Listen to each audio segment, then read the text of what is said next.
वंदे वाणी विनायक। माँ सरस्वती जी और श्री गणेश जी की पहले श्लोक में वंदना किया है। गणेश जी क्या देने वाले हैं? बुद्धि प्रदान करने वाले हैं। और माँ सरस्वती वाणी प्रदान करने वाली है। मान लीजिए बुद्धि हमारे पास बहुत हो और कब कहाँ क्या बोलना है इसका ज्ञान ना हो तो उस बुद्धि का कोई प्रयोजन है? कोई प्रयोजन नहीं। और वाणी पूज्यपाद गोस्वामी तुलसीदास जी ने पहले श्लोक में श्री गणेश जी की और माँ सरस्वती की वंदना की है। दूसरे श्लोक में भवानी शंकरो वंदे श्रद्धा विश्वास रूपिणो याभ्यां विना न पश्यन्ति सिद्धा स्वान्तः अस्थविरम्। दूसरे श्लोक में भवानी शंकरो वंदे श्रद्धा स्वरूप जगत जननी ब्रह्मा भगवती माँ पार्वती और भगवान सदाशिव की वंदना की है। देखो मिलहि न रघुपति बिन अनुरागा। अनुराग जो है ये भक्त की नाव है और श्रद्धा और विश्वास ये दो किनारे हैं। जब तक जो है ये मानस रूपी सरोवर में श्रद्धा और विश्वास का किनारा नहीं रहेगा तब तक ये प्रेम रूपी नाव जो है चलने वाली नहीं है। अगर इस प्रेम रूपी नाव को चलाना है तो श्रद्धा और विश्वास का किनारा होना आवश्यक है। इसीलिए पूज्यपाद गोस्वामी तुलसीदास जी ने दूसरे श्लोक में भगवान शंकर को विश्वास स्वरूप मान करके और माँ पार्वती को श्रद्धा स्वरूप मान करके वंदना किया है कि आप हमारे हृदय में विराजमान होइए। प्रिय भक्तों एक चीज बताएं आपको, पूज्यपाद गोस्वामी तुलसीदास जी ने ये रामायण जो है रचना नहीं की। ये भगवान सदाशिव गोस्वामी जी के हृदय में बैठ करके, हृदय के सिंहासन पे बैठ करके अपने इष्ट की कथा का गुणगान कराया है। और ये स्वयं गोस्वामी जी कहते भी हैं, शंभो प्रसाद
सुमति हुलसी।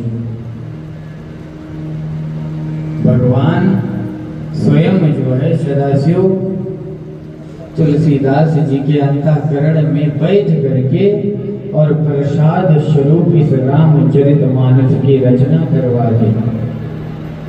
पूज्यपाद गोस्वामी जी ने पहले 7 दिन तक इस मानस की रचना जो है संस्कृत में की, देवलिपि में 7 दिन में लिखते थे और रात्रि में भी सब जो है समाप्त हो जाता था। 8वें दिन भगवान सदाशिव आकर के माँ पार्वती के साथ में तुलसीदास जी को दर्शन देते हैं और उनके अंतःकरण में विराज होकर के कहते हैं कि इस मानस को आप जो है अपने क्षेत्र की भाषा अवधि में लिखिए। ये मानस जो है अगर संस्कृत में लिख दोगे तो इसको कोई समझ नहीं पाएगा आने वाले समय,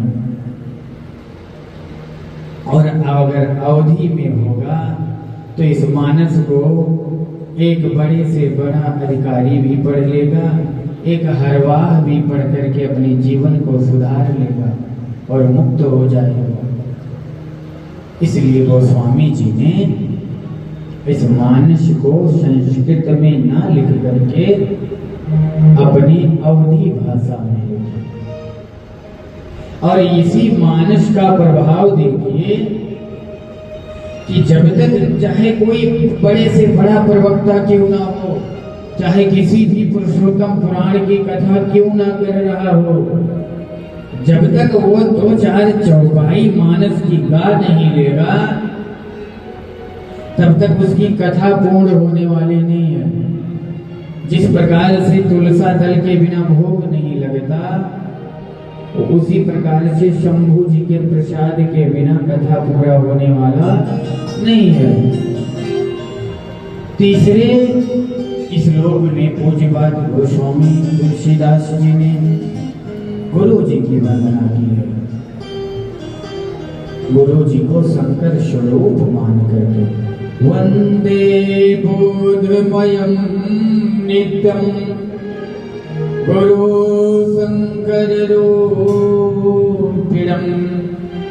कौन?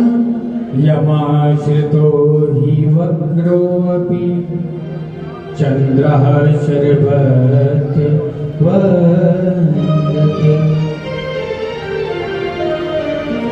तीसरे श्लोक में भगवान जो है पूज्यपाद गोस्वामी तुलसीदास जी ने गुरु जी को शंकर स्वरूप मान करके वंदना किया है। गुरु जी की, गुरु जी कौन है? एक बार हुआ क्या, आप लोग जानते हैं सदाशिव भगवान के मस्तक पे चंद्रमा कैसे विराजमान हुए? कौन कौन जानता है? शिव महापुराण में भी बहुत सुंदर वर्णन है इसका। राहु जो है ये चंद्रमा का ग्रास करते हैं जब चंद्र ग्रहण लगता है। राहु चंद्रमा का ग्रास कर रहे थे, उस समय द्विज का द्वितीय का चंद्रमा था, टेढ़ा चंद्रमा। ग्रास परेशान हुए राहु से, चंद्रमा दौड़ करके गुरु के पास गए। गुरु ने कहा हमारे सामर्थ्य नहीं है कि हम तुम्हें राहु से बचा लें। कौन? सदाशिव के पास में जाइए। भगवान सदाशिव, सीताराम जय सीताराम, सीताराम जय सीताराम, सीताराम सीताराम, सीताराम जय सीताराम, सीताराम सीताराम, सीताराम जय। राम जी के ध्यान में बैठे हुए थे। राहु जो है परेशान होके भोले बाबा के पास में गए, बोले भगवान मुझे बचा लो, बचा लो, राहु मुझे ग्रास कर जाएगा। बाबा का सरल स्वभाव, बाबा ने कहा आकर बैठ जाओ पास में। बाबा ने कहा आकर बैठ जाओ, चंद्रमा जा करके लीलारे पे बैठे जाए। तभी से जो है भगवान ने, सदाशिव ने चंद्रमा को अपने मस्तक पे विराजमान कर दिया। कहते हैं गुरु की कृपा से जो टेढ़ा चंद्रमा अभी जगत पूज्य हो गया। भाई सदाशिव के सिवा कौन चंद्रमा की पूजा करता है, लेकिन शिव जी के मस्तक पे रहते हुए उसकी नित्य पूजा हो रही है। उसी प्रकार से यमासितो ही चंद्र शरबत थे, यमासितो द्विज का तीर्णा चंद्रमा भी जगत पूज्य हो गया। ये गुरु की वाणी का प्रभाव, गुरु से बड़ा कोई सामर्थ्यवान नहीं है इस संसार में। आपके जीवन में कैसी भी व्यथा हो, अगर आपको अपने गुरु में पूर्ण श्रद्धा है तो आपका बाल भी बांका होने वाला नहीं है। एक आश्रय गुरु का ले लीजिए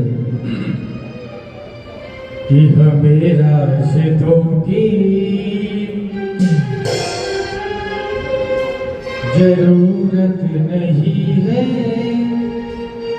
हमें तेरे पैरों के निशान मिल गए। हमें सिद्धों की जरूरत नहीं है, हमें तेरे पैरों के निशान मिल गए। हमें सिद्धों की जरूरत नहीं है, हमें तेरे पैरों के निशान मिल गए।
राशियों की जरूरत नहीं है, हमें तेरे भयों की दिशा मिल गई।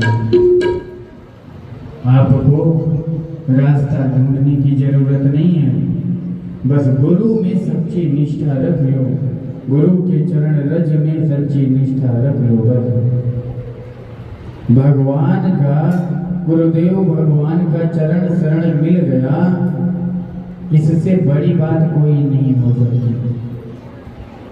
सब प्राप्त हो जाएगा, केवल सच्चा विश्वास हो आपका गुरु के प्रति, श्रद्धा हो। चौथे क्रम में पूज्यपाद गोस्वामी जी ने गुरुदेव भगवान की वंदना की। पांचवें श्लोक में जगत जननी प्राम्बा माँ सीता की वंदना की। छठवें श्लोक में राघव सरकार की वंदना की और सातवें में अपनी बात कहते हैं कि नाना पुराण निगमागम सम्मतम यद रामायणे निगदितम क्वचिदन्तो अपि स्वान्तः सुखाय तुलसी रघुनाथ गाथा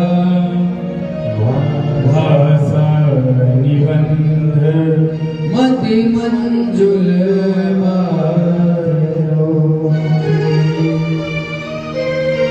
कहते हैं चारों वेद, उपवेद, पुराण और रामायण कितना नाना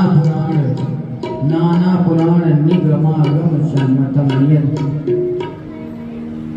रामायण कितना, रामायण शत कोटि अपारा, शत मतलब 100 करोड़ से ज्यादा रामायण, उन सब के सार स्वरूप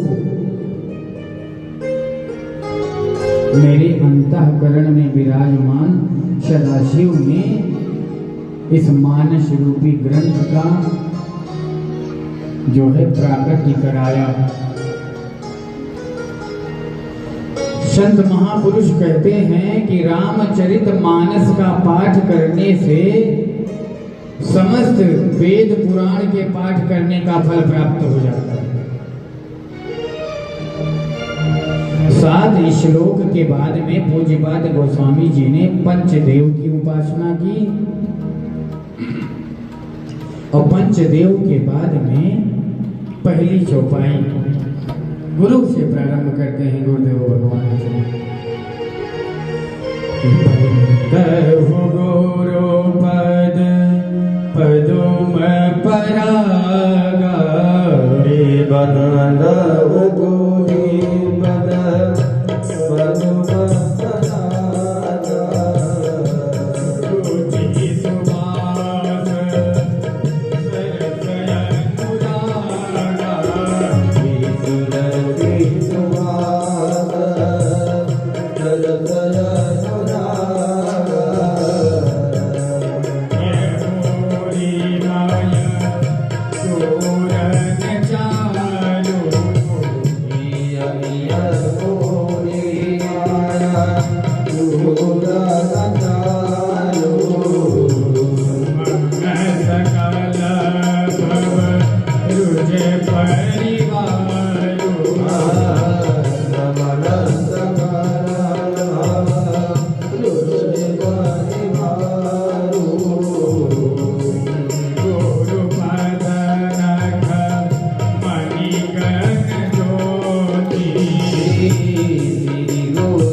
रामचरितमानस की पहली चौपाई है।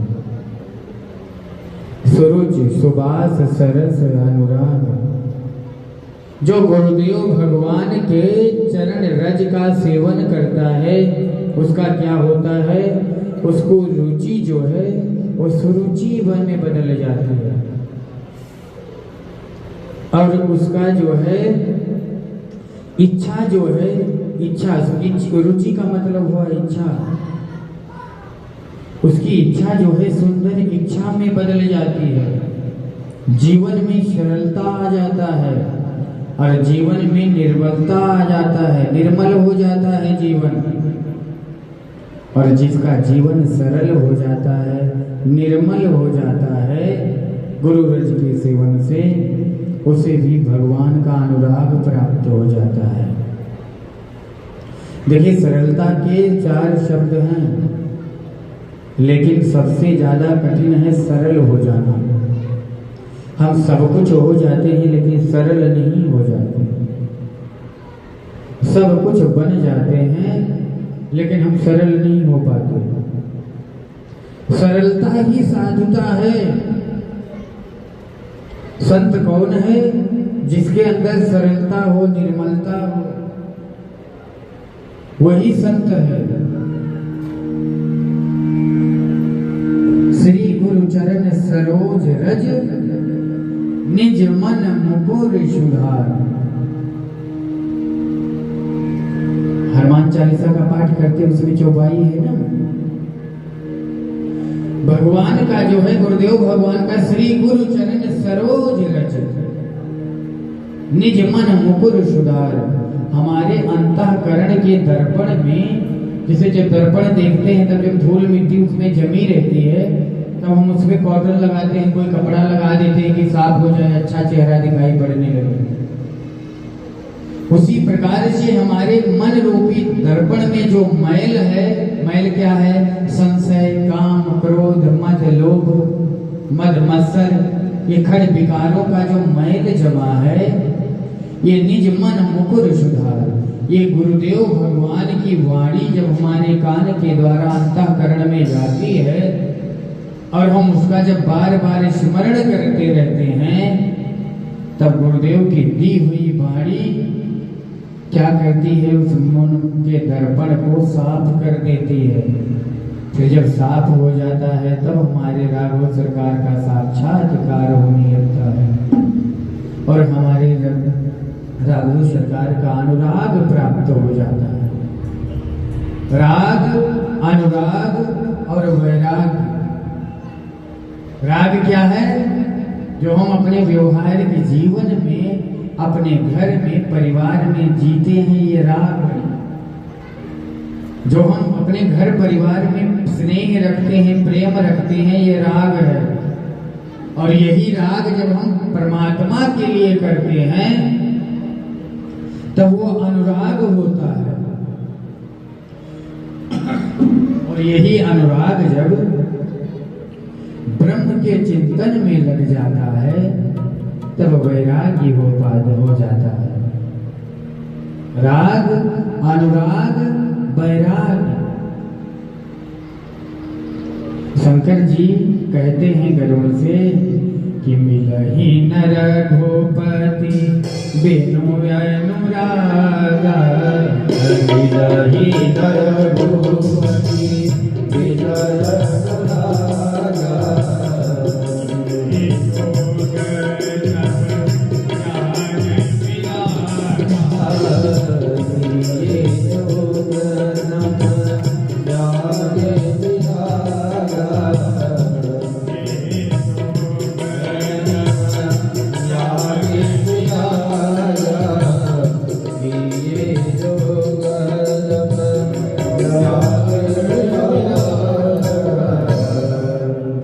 मिलहि न रघुपति बिनु अनुरागा, किए जोग तब ज्ञान विरागा। भगवान जो है बिना अनुराग के मिलने वाले नहीं। अगर बिना प्रेम के भगवान मिल जाते तो मीरा, सूरदास, कबीर, रही, तुलसी, ये कोई और मार्ग फिर अपना लेते हैं। ये बिल्कुल प्रमाणित है कि भगवान मिलेंगे तो केवल और केवल प्रेम में मिलेंगे। और प्रेम की उत्कंठा कौन जगाएगा? गुरुदेव भगवान ने जो हमें मंत्र स्वरूप वाणी दी है, उस वाणी का, उस मंत्र का जब हम नित्य नित्य जाप करते रहते हैं, पाठ करते रहते हैं, तब हमारे मन में चिंतन उठता है, भगवान के दर्शन की जिज्ञासा उठती है, उनके नाम रूप गुण लीला के श्रवण करने की जिज्ञासा होती है। तब भगवान का अनुराग प्रकट होता है, मन गदगद हो जाता है, नयन जो है सजल हो जाते हैं और भगवान जो है दर्शन दे देते हैं। किस प्रकार? मीरा की तरह, कबीर की तरह। ये बिल्कुल जो है भगवान अगर मिलेंगे तो केवल प्रेम से मिलेंगे। अब हम भगवान की बहुत पूजा सेवा करें और भगवान के प्रति, जीव के प्रति, किसी के प्रति प्रेम ना कर पाए तो फिर हमारे प्रेम करने का कोई, व्यवहार करने का कोई मतलब नहीं। जब हम अपने घर में प्रेम करें, अपने पड़ोसी से करें, अपने परिवार से करें, अपने राष्ट्र से करें, अपने धर्म से करें, अपने समाज से करें, तब यही प्रेम जो है एक दिन एक हमारे जगदीश के लिए हो जाएगा। और जब जगदीश के लिए हो जाएगा तो भगवान हमें प्राप्त हो जाएंगे। कि पाना है यदि प्रभु को तो बस प्यार में मिलेगा। कि पाना है यदि प्रभु बस प्यार में मिलेगा। पाना है यदि प्रभु, पाना है यदि प्रभु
पाना है यदि प्रभु को तो बस प्यार नहीं मिलेगा। भगवान केवल मिले ही ना रघुपत भी नहीं अनुरागा। भगवान बिना प्रेम के नहीं मिलने वाले, लेकिन जीव क्या करता है, जो मूल है उसी में भूल कर रहा है। भगवान को केवल और केवल प्रेम राम ही केवल प्रेम प्यारा, जान ले मुझे जान निहार। ये बिल्कुल गांठ बांध लीजिए, भगवान को केवल और केवल आपके द्वारा प्रेम से किया गया व्यवहार ही प्रिय है। प्रेम में अगर थोड़ा भी कुटिलता है तो भगवान उस कुटिलता को स्वीकार नहीं करते। सुरुचि सुभाष शरश अनुराग। गुरुदेव भगवान की जो है चरण रज सुरुचि सुभाष हमारी रुचि को सुरुचि में बदल कर हमारे जीवन में नई नवीनम सुगंध को ला करके और भगवान के प्रति अनुराग पैदा कर देते हैं। अगली चौपाई में गुरु पद रज मृदु मन जो रंजन, नयन में दृढ़ दोष विरंजन। कहते हैं जो हमारे नेत्र का जो है दोष है, दृष्टि विचार का दोष जिसे कहते हैं, ये हमारे नयन का जो दोष है, ये जब हम गुरु रज रूपी अंजन मतलब काजल को अपनी आंखों में लगाए रखते हैं, गुरुदेव भगवान के चरण कमल को अपने चित्त में बैठाए रखते हैं, अपने नयन से निहारते रहते हैं, तो हमारे नेत्र के जो दोष हैं वो समाप्त हो जाते हैं। और प्रिय भक्तों, श्रेष्ठ बात एक ये बताएं कि सारे दोष की उत्पत्ति नेत्र से है। जब हम कहीं कुछ देखते हैं तभी हमारे जो है चित्त में, हमारे मन में और फिर कर्म के द्वारा दोष की पुनरावृत्ति होती है। अब जो ऐसा करता रहता है, जो भगवान के गुरुदेव भगवान के चरण रज का सेवन करता रहता है। पूज्यपाद गोस्वामी जी कहते हैं कि मंजन फल पिय किए तत्काला, मंजन पिय तत्काला, रस भरे किए तत्काला,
कहते हैं जो चरण रज का सेवन करता हो रहता है क्या हो जाएगा? काक हो पिक, कौवा जो है कोयल हो जाएगा। कौवा का स्वभाव स्वरूप नहीं बदलेगा, लेकिन उसका स्वभाव बदल जाएगा। उसका स्वभाव जो है कौवे का स्वभाव भी कोयल जैसा हो जाएगा। कहते इसको सुन करके कोई आश्चर्य करे तो सत्संग की महिमा को कोई नहीं गा सकता। इस सत्संग का प्रभाव है, गुरुदेव के चरण रज का प्रभाव है कि जो गुरुदेव भगवान के चरण रज का सेवन करता रहेगा, सत्संग का लाभ उठाता रहेगा, वो कितना भी दुष्ट क्यों ना हो, दुर्बुद्धि क्यों ना हो, कुटिल क्यों ना हो, बदल जरूर जाएगा। आपने चंचुला आदि की कथा उसमें शिवपुराण में सुनी होगी। कैसा भी स्वभाव का कोई ना क्यों ना हो, ये भगवान के नाम की, भगवान के सत्संग के महिमा का प्रभाव है। नारद जी को वाल्मीकि जी लूटने के लिए आए थे। वाल्मीकि जी से नारद जी ने कहा कि राम राम कहो, उसी से तुम्हारा कल्याण हो जाएगा। लेकिन अब परिणाम, इतना अपराध किया वाल्मीकि ने कि राम कहने पर भी राम नहीं निकलता था। उल्टा नाम जपा जग जाना, वाल्मीकि भई ब्रह्म समाना। मरा मरा जपते जपते जो है राम राम आने लगा और उसी से कल्याण हो गया। सठ सुधरहि सत्संगति पाई, किस प्रकार पारस परस पुगार हुआई। 60 से 60 व्यक्ति भी जो है सत्संग पा करके वो सुधर जाता है। जिस प्रकार से कोई कुघातु लोहे को, पारस एक धातु होता है पत्थर, जिसको लोहे से स्पर्श कराते हैं तो उस लोहे को, पारस पत्थर की ये महिमा है कि उसको स्वर्ण में परिवर्तित कर देता। उसी प्रकार से और भगवान तो सब प्रकार से कृपा करने वाले हैं। बिनु पग चलहि सुनहि बिनु गाना, कर बिनु कर्म करहि बिनु नाना। भगवान तो बिना कान के सब सुन लेते हैं, बिना नाक के सब सुगंध ले लेते हैं, बिना हाथ के सब कुछ करते हैं। कैसे? सभी जीवों की अंतःकरण में विराजमान। सदाशिव का 8 मूर्ति है ना, अष्टमूर्ति भगवान शिव को कहा गया है। उसमें एक स्वरूप भगवान शिव की आत्मा है। आत्मा को साक्षात शिव माना गया है और उस आत्मा के स्वरूप में भगवान सबके अंदर विद्यमान है। सत्संग हमेशा हमेशा यही करना चाहिए कि हमेशा सत्संग में लगा रहे हमारा मन, संत की सेवा में लगा रहे, गुरु की सेवा में लगा रहे, तभी हमारा कल्याण होगा। संतन के संग लाग रे, तेरी बिगड़ी बनेगी। संतन के संग लाग रे, तेरी बिगड़ी बनेगी। संतन के संग लाग रे, तेरी बिगड़ी बनेगी। तेरी हस्ती बनेगी, बनेगी तेरी हस्ती बनेगी। बनेगी तेरी हस्ती बनेगी। बनेगी तेरी हस्ती बनेगी।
संत की सेवा में लग जाओ,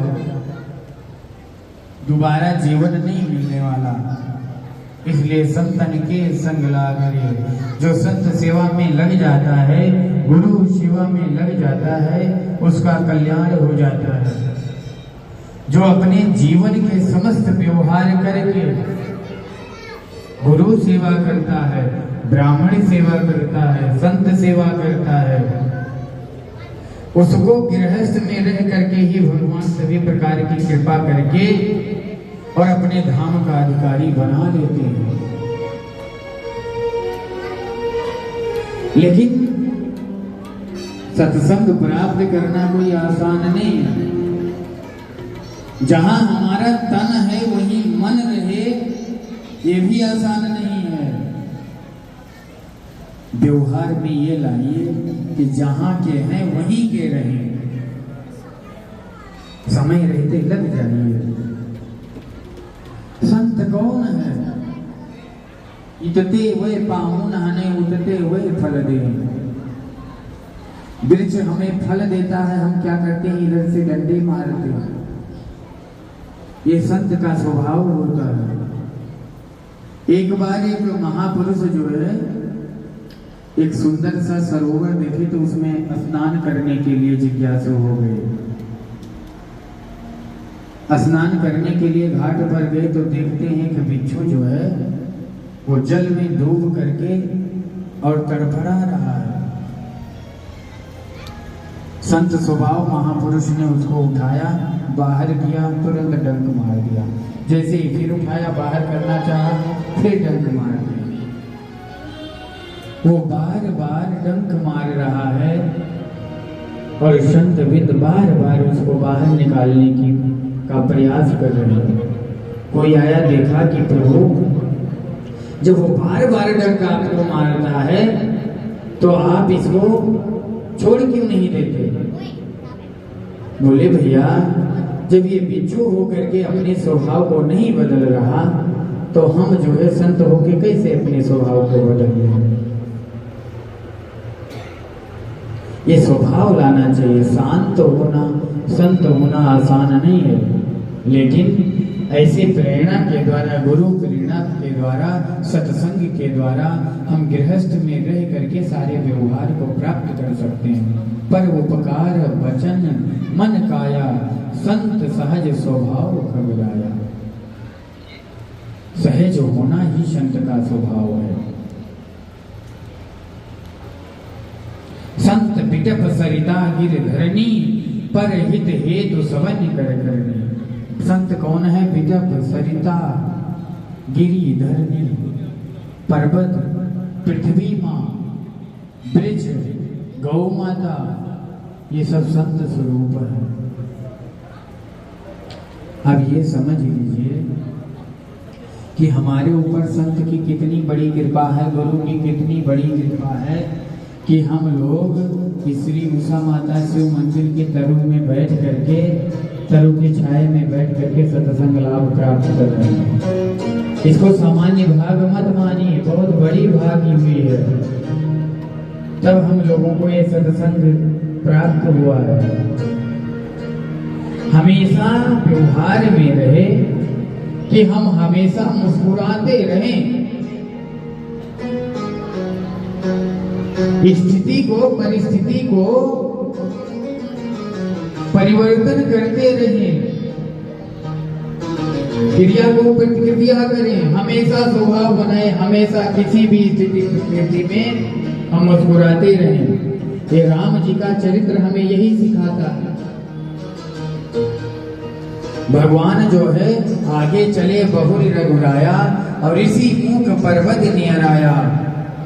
भगवान आगे चलते हैं, पीछे नहीं मुड़ते, आगे चलते जा रहे हैं। इतनी बड़ी विषम परिस्थिति है राम जी के चरित्र में कि देखिए, माँ का हरण हो गया, उनकी पत्नी का, सीता जी का हरण हो गया, पिताजी का मरण हो गया है, स्वयं वनवासी स्वरूप हैं, लेकिन आगे बढ़ रहे हैं। और जब आगे बढ़ते हैं तो संत स्वरूप हनुमान जी मिल जाते हैं, और हनुमान जी जब मिल जाते हैं तो राम जी वहां पर कहते क्या है? आपन चरित कहा सब गाई, कहो विप्र निज कथा बुझाई। अपना अब जिसके जीवन में ऐसी परिस्थिति हो वो गा सकता है, लेकिन राम जी अपना चरित्र सारा गा करके कह रहे हैं हनुमान जी से। ये स्वभाव है। हनुमान जी तभी समझ गए कि इतनी विषम परिस्थिति में इस प्रकार से कोई अपनी व्यथा को अगर कह रहा है तो जीवन ही साक्षात ब्रह्म है। ये बार बार हमारे जो है स्वभाव में यही होना चाहिए कि हम नित्य नित्य भगवान के प्रति प्रेरित होते रहें, अच्छे कार्य के प्रति प्रेरित होते रहें, सत्संग के प्रति प्रेरित होते रहें, और हम धर्म कार्यों में लगे रहें, क्योंकि दूसरा समय आने वाला नहीं है। किसी ने कहा कि भजन, अभी हम बहुत सारा धन कमा लें, व्यापार कर लें, फिर जब 60-65 वर्ष के होंगे तब हम भजन करेंगे। 65 वर्ष पूरा हुआ, यमराज की घंटी बज गई। यमराज आए, बगल कमरे में लड़का लेटा हुआ है, बगल कमरे में वो लेटे हैं। यमराज पहुंच गया। कौन? यमराज ने कहा, मैं यमराज हूं, तुम्हें लेने आया हूं, समय पूरा हो गया। तो वाणिज्य आदमी पैसे का लालच दिया कि इतना ले लो, एक दिन, एक साल, एक क्षण भी नहीं मिला। हमारा अगला क्षण क्या होगा इसके बारे में हम विचार नहीं कर सकते। तब जीवन की कहा, संपूर्ण जीवन की संपत्ति ले लो यमराज, लेकिन हमें एक लेटर लिखने के लिए दे दो समय। जब पूरे जीवन की संपत्ति दे करके हम एक क्षण को नहीं प्राप्त कर सकते, तो हमें जीवन में ये व्यवहार लाना चाहिए सदा सर्वदा के लिए कि ये क्षण दोबारा मिले या ना मिले, इसका हम कल्पना नहीं कर सकते। हम अभी से लग जाएं, धर्म कार्य में, भगवत कार्य में अभी से लग जाएं। गृहस्थ में रहते हुए सारे कार्य करते हुए अभी से लग जाएं और कार्य करते रहें, धर्म कार्य करते रहें, कथा का श्रवण करते रहें। कथा हमारे जीवन के भूल को दर्शा देती है। अब कथा हमारा कल्याण कैसे करे? कई लोगों के अंदर एक कल्पना रहती है कि कल्याण कैसे करे हमारी कथा। हम तो बहुत कथा सुन लिए, लेकिन हमारा कल्याण नहीं हुआ। कई बार व्यासपीठ से वक्ता कथा सुनाते हैं और श्रोता को ऐसा लगता है कि केवल उनके चरित्र पे ये कथा हो रही है, उनके ऊपर ही ये कथा सुनाई जा रही है। जब इस प्रकार से हो जाए कि कथा केवल हमारे कल्याण के लिए हो रही है, हमारे निज कल्याण के लिए हो रही है, हमारे लिए हो रही है, तब समझ लीजिए कि हमारा कल्याण अब होने वाला है। जब हम कथा सुनेंगे तो भगवान का मनन करेंगे चित्त में, और मनन करेंगे जब, तब चिंतन की हमारे हृदय में जिज्ञासा होगी।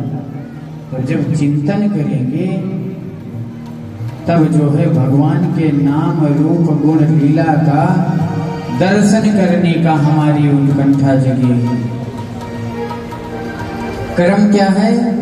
श्रवण, मनन और कीर्तन। हमने कथा सुना, भगवान के चरित्र को सुना, तब हमारे मन में मनन होने लगा कि भगवान का दर्शन प्राप्त हो जाए। तो दर्शन मिलेगा कैसे? जब हम कीर्तन करेंगे। तो आइए बड़े ही भाव से सब लोग भगवत नाम संकीर्तन करेंगे। सीताराम जय सीताराम, सीताराम जय सीताराम, सीताराम जय सीताराम, सीताराम जय सीताराम, जय सीताराम, सीताराम जय सीताराम, सीताराम जय सीताराम, सीताराम जय सीताराम।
विनती करो नमनी नमनी कितनो धन संपत्ति जोड़ धरे उनको कहिएगा धनी नादनी उनको कहिएगा धनी नादनी सीताराम जय सीताराम सीताराम जय सीताराम सीताराम जय सीताराम सीताराम जय सीताराम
तेरी गलियों का आवाज के कोई भी नहीं ना है।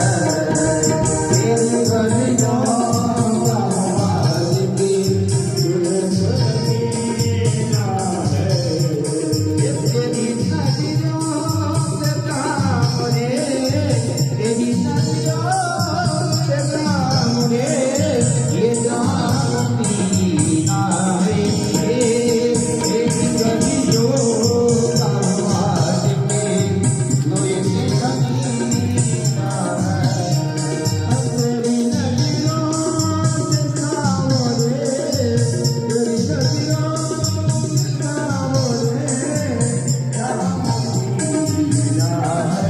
तेरी गलियों का आवाज के कोई भी नहीं ना है।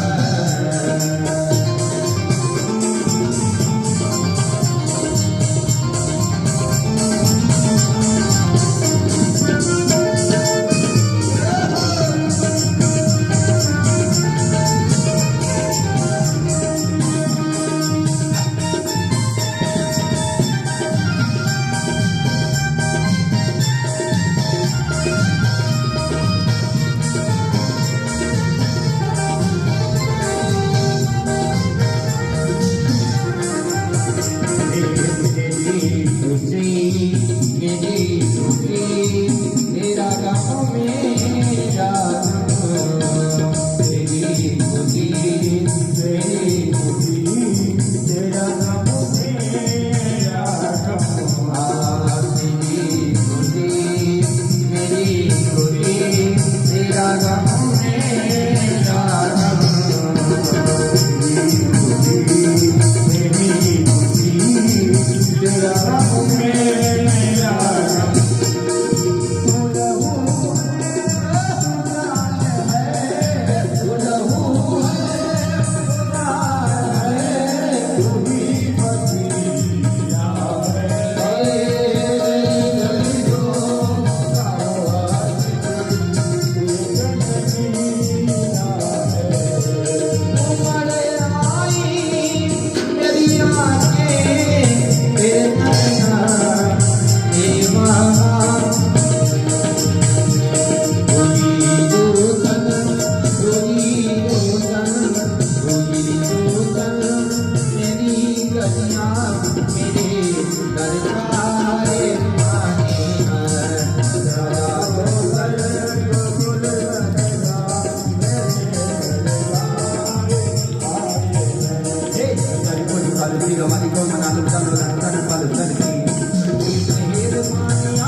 मंदिर के अंदर, गुफा के अंदर, मंदिर के अंदर माखी नूरानिया दरबार पर देवाली को मना दर्शन कर करके करती मेहरबानियां करती मेहरबानियां करती मेहरबानियां करती मेहरबानियां।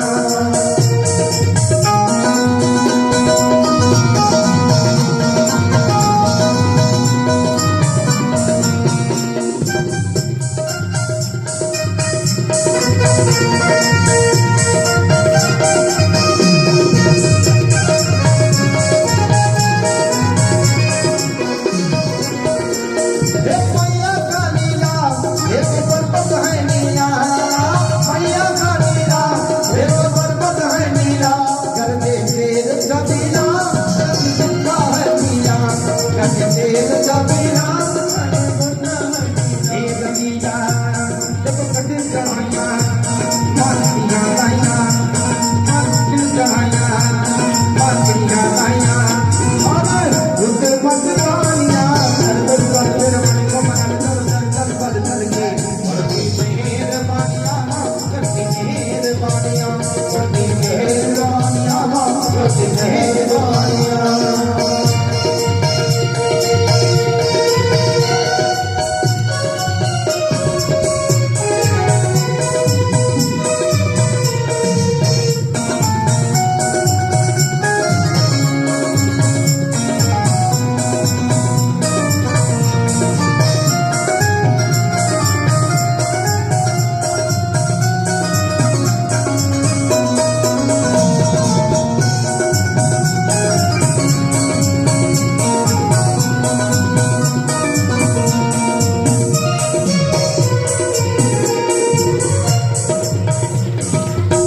जय करा मेरे सतगुरुदेव महाराज जी का बोल साचे दरबार की।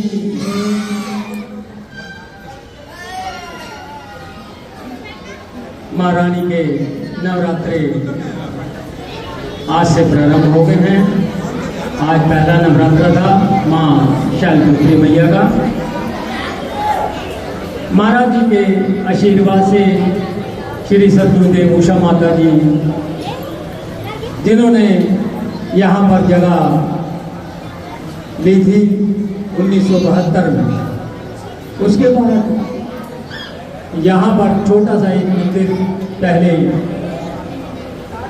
उसकी नींव रखी गई। छोटा सा कमरा एक जहाँ पे शिव मंदिर बनाया गया और वह महाकाली, ये जो आप सामने देख रहे हैं, हेलो, यह मूर्ति लगभग 1980 के आसपास यहाँ पर स्थापित की गई थी।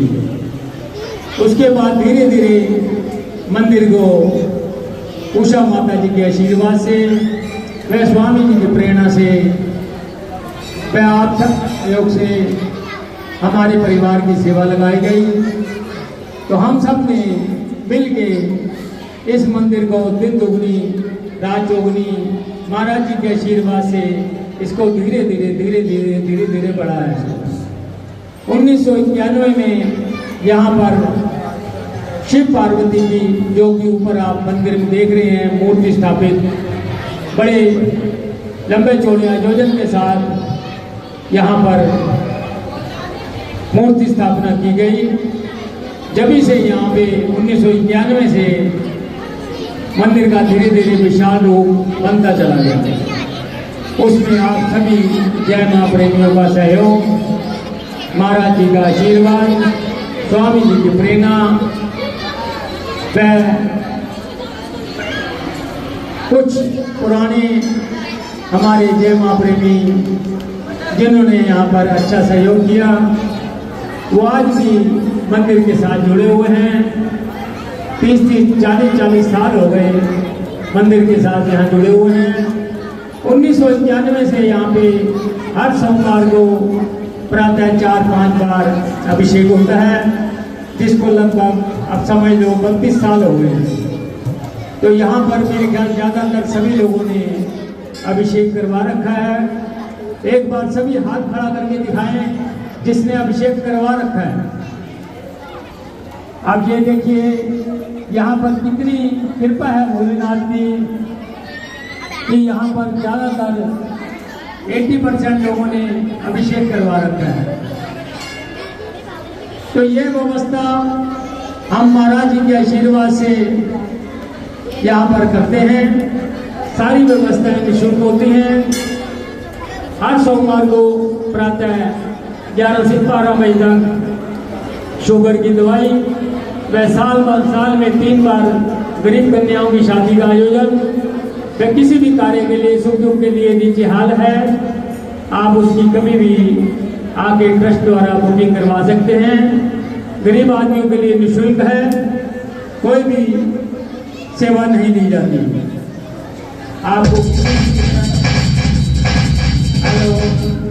आपको किसी भी तरह की कोई भी सेवा की जरूरत हो तो आप डायरेक्ट मेरे को आके मिल सकते हैं।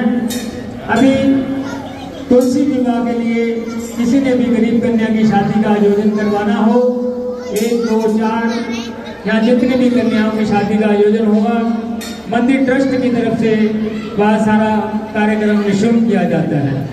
कोई भी आपके दाएं बाएं किसी ने भी शादी करवानी हो या समझें कि आप ये शादी करने में असमर्थ हैं, वो मंदिर में आके संपर्क कर सकते हैं। आज हमारे बीच में पुराने हमारे जय मां शिव मंदिर के सहयोगी, इस कॉलोनी के पुराने सेवादार मंदिर से भी जुड़े हुए हैं। हेलो शर्मा जी हमारे बीच में, ताली मार के शर्मा जी का सभी स्वागत करेंगे। इनकी मिसेस भी होंगी साथ में, कहाँ है मैडम, आइए आप भी। सू साहब, जो कि ये सभी लोग 30-30 साल से यहाँ पे 40-40 साल से 25-25 साल से जुड़े हुए हैं।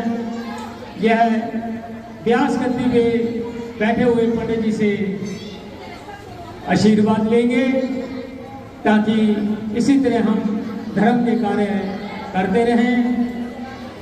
मंदिर के बारे में 2 शब्द भी बोलेंगे शर्मा जी, जैसा कि इनको यहाँ पर कृपा प्राप्त हुई है।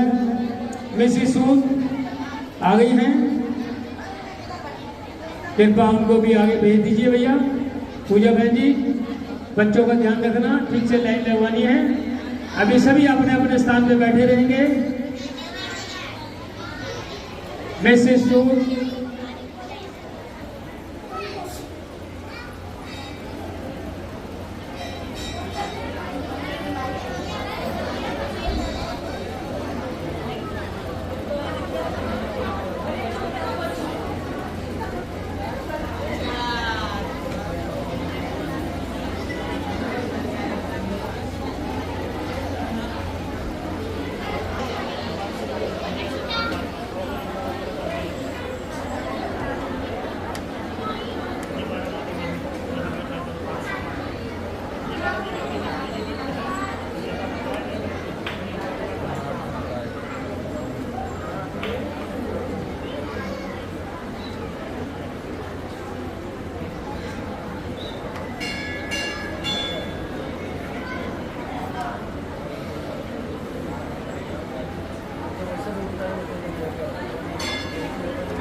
जैसा कि आज आप देख रहे हैं कथा का आयोजन व्यास गद्दी में बैठे हुए पंडित जी द्वारा, जो कि अयोध्या से यहाँ मंदिर में आए हुए हैं। तो सारे कलाकार ये अयोध्या से आए हैं, श्री राम की नगरी में, जहाँ की आपको पता ही है कि हमारी सरकार द्वारा काफी प्रयत्न करने के बाद अब जनवरी में वो मंदिर सभी जनता के लिए विशाल रूप में खुल जाएगा। और अगले साल कोशिश करेंगे यहाँ से भी कोई जत्थे का प्रोग्राम रखें अयोध्या के लिए। पंडित जी की कथा के लिए आपने रोजाना राम की कथा चल रही है, मर्यादा पुरुषोत्तम श्री राम भगवान की, जिनके द्वारा हम बहुत कुछ सीख सकते हैं। रोजाना 6 से 9 तक ये कार्यक्रम चलेगा। तो 15 मिनट का कल झांकी का कार्यक्रम भी है 8 से 8:30। तो सभी बच्चों ने इसी तरह आना है। और पंडित जी द्वारा आज सभी ताली मार के पंडित जी का उत्साह बढ़ाएंगे। बहुत सुंदर कथा। और इनके जो साथ वाले हैं उन्होंने बहुत अच्छा साथ दिया। और हमारे भैया बहुत सुंदर आवाज में इन्होंने साथ में उनका साथ दिया। 2 शब्द, कल शिव विवाह है जिसकी झांकी पंडित जी ने इंतजाम करवा रखा है। शर्मा जी 2 शब्द मंदिर के बारे में कहेंगे क्योंकि काफी साल से यहाँ जुड़े हुए हैं। 2 शब्द शर्मा जी, 2 शब्द सूसा।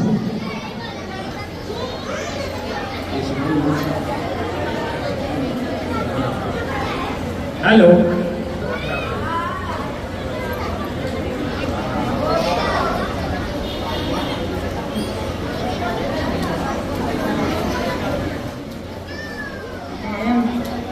देखो प्यार हो तो ऐसा, सभी ताली मारिए शर्मा जी के लिए। हर जगह नारी शक्ति महान है, नारी को हमेशा आगे करना चाहिए। जिसके घर परिवार में नारियों का सम्मान होता है वहाँ माता रानी की कृपा ही कृपा होती है। अब हमारी बहन उमा बहन 2 शब्द कहेंगी मंदिर के बारे में। जय मां। जय मां। ऐसा खेती साहब ने इतनी मेहनत की इस मंदिर के लिए। क्या था इस मंदिर में? खाली जंगल के जंगल में था ये मंदिर।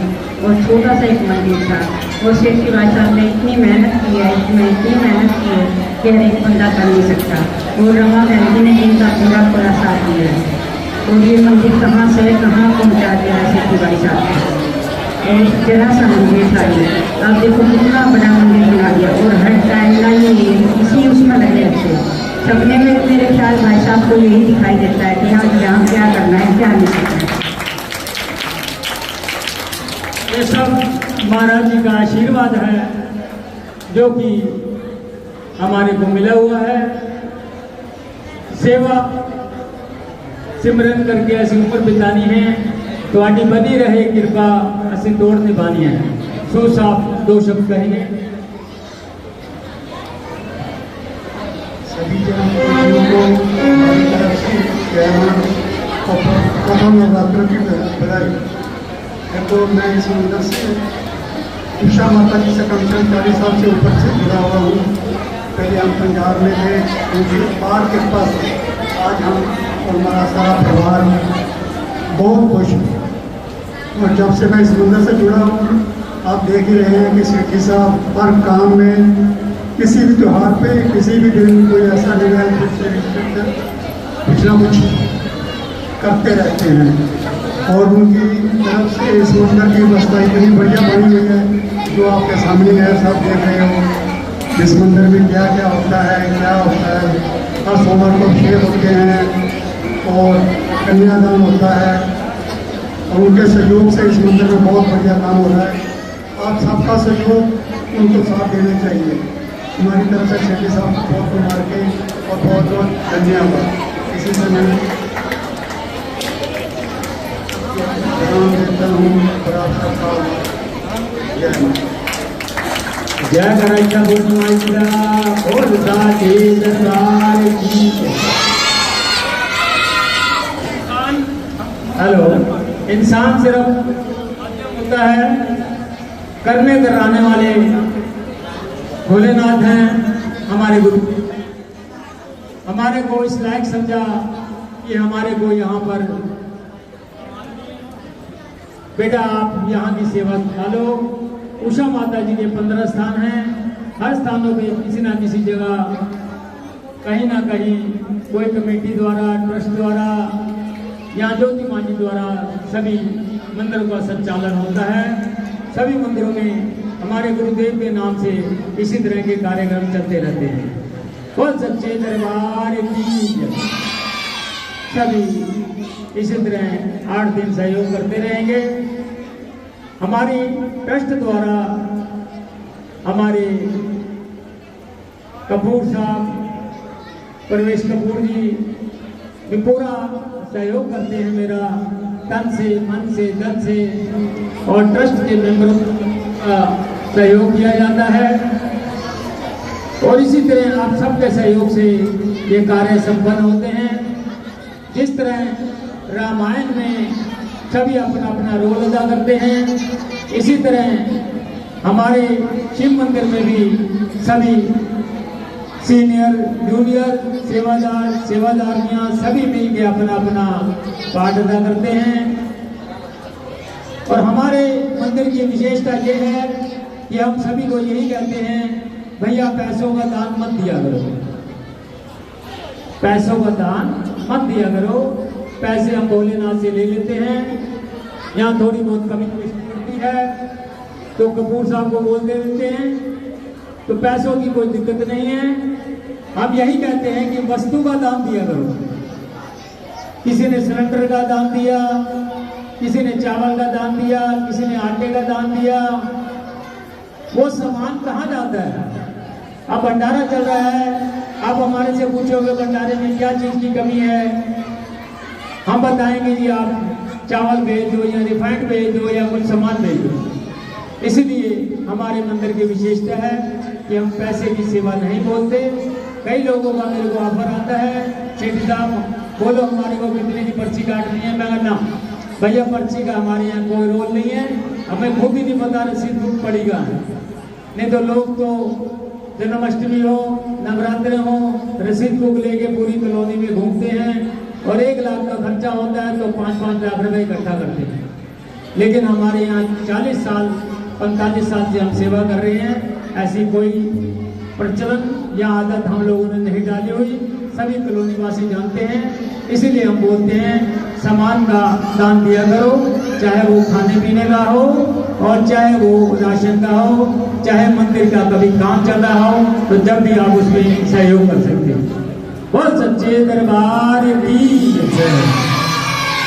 श्री राम जय राम जय जय राम, श्री राम जय राम जय जय राम, श्री राम जय राम जय जय राम, श्री राम जय राम जय जय राम, श्री राम जय राम जय जय राम, श्री राम जय राम जय जय राम, श्री राम जय राम जय जय राम, श्री राम जय राम जय जय राम, श्री राम जय राम जय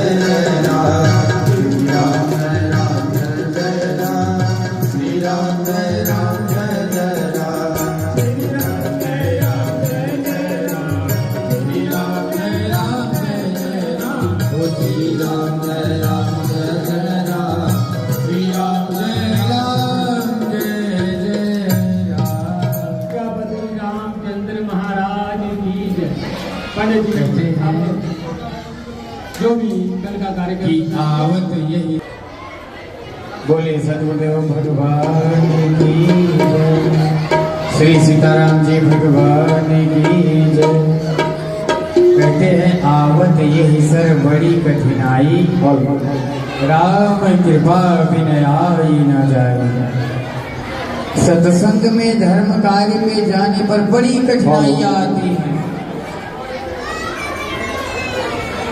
लेकिन जिसके ऊपर राम की कृपा हो जाती है वो सहज ही रोटी बोटी कपड़ा घर के सारे काम भी करते हैं और 3 घंटे 4 घंटे कथा का आनंद भी लेते हैं।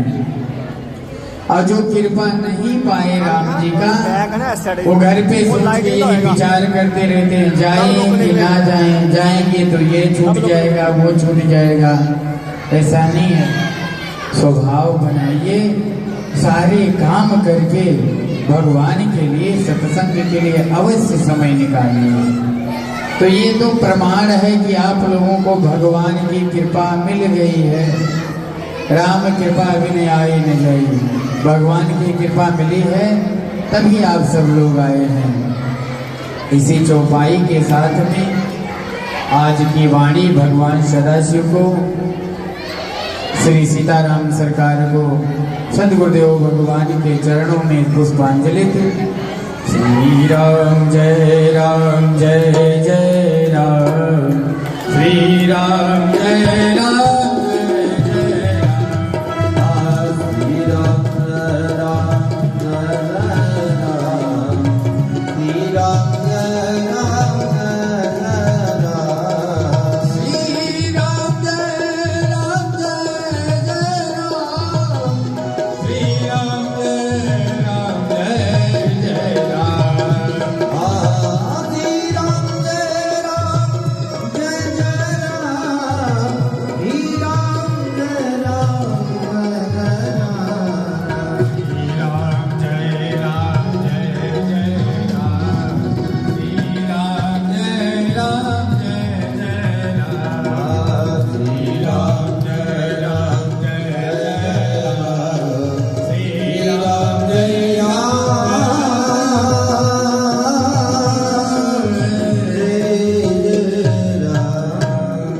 बोले श्री सीताराम जी भगवान की जय। चंद्रमा मन शुभ जात चछो सूर्यो जायता, श्रोताद्वारस्य प्राणस्य मुखमायत निरजाय।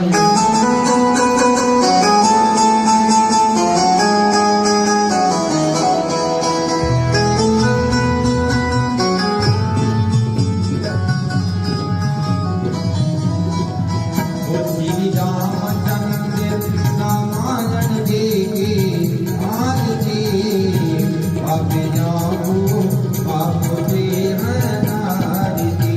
श्री रामचंद्र श्री नारायण जी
ढोल तन मारता गाने वाला बिगड़ी को बनाने वाला रे मधुर गान जग में कौन सदमार्ग बनाने वाला बिगड़ी को बनाने वाला ओ श्री राम रही घन श्याम रही श्री राम रही घन श्याम रही प्रभु के दर्शन के हार के पापियों को आप पे अनार दे श्री राम चरण गौर रामायण की आरती पापियों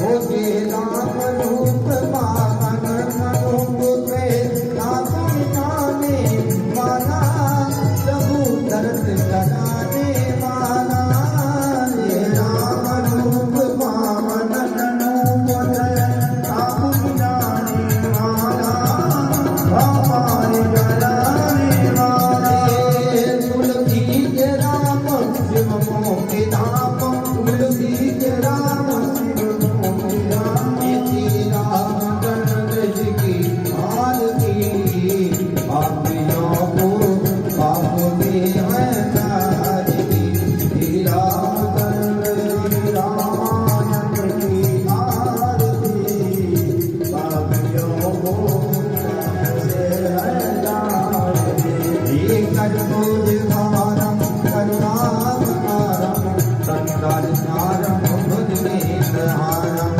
सदवसन्तम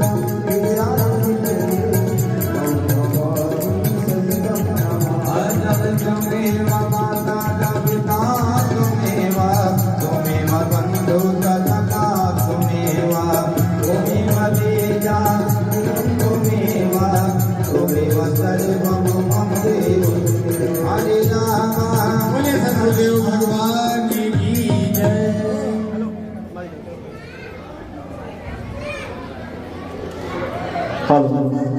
जय बोलो साचे दरबार की जय। जय तारा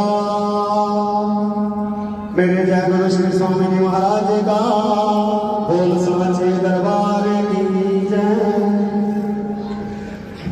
ओम गुरु ब्रह्मा गुरु विष्णु गुरुदेव महेश्वरा गुरु साक्षात् परब्रह्म तस्मै श्री गुरुवे नमः तस्मै श्री गुरुदेव नमः। गुरु चरणों में ध्यान करके हाथ जोड़ करा प्रणाम दाता तुहाडी सेवा तो कदे न मुख मोरा जब तक तन में रहे प्राण दाता जब तक तन में रहे प्राण दाता तुहाडी महिमा अनंत बेअंत सतगुरु जी किवें करा मैं इसनू बयान दाता माने अंदर मेरे प्रकाश कर दियो करो मेरा भी दूर ज्ञान दाता करो सपना का दूर ज्ञान दाता। जय पारा शिव मंदिर में निर्माण वाले मेरे श्री संत गुरुदेव बलवान जी का बोल सांचे दरबार की जय। ओम आरती सतगुरु जी मैं बाडी का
हमारी पावन सिद्ध हनुमान की जय। जय मां, जय मां, जय मां।